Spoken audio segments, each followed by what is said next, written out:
car is part of our story. Harold LeMay recognized that our love of cars was history in the making.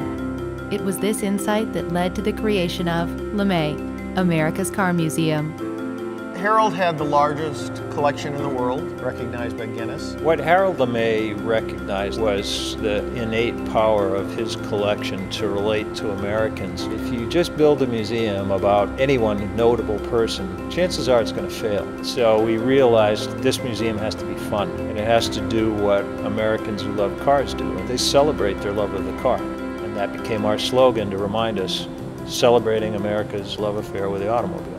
Well, we all have our own story with the automobile, and in the end, it's the personal relationship and the personal experiences that become the most important things. Poppy would show up in this great 1930s Packard, and those were great days to be picked up from him. My grandfather took the motorcycle education class. They announced that he was the oldest person in the state of Washington to get their motorcycle license. When I was 14, I had $300, and next thing she knew, there was a car sitting out front by the curb, and said, "It's my car. I've been saving up for it since I was 9. For me and most of my generation, the minute you had a car, you were gone.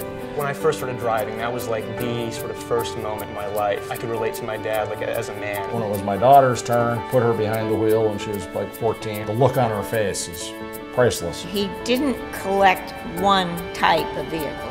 He wanted the history of the American automobile. And America's Car Museum opened its doors in 2012 as the largest automobile museum in North America.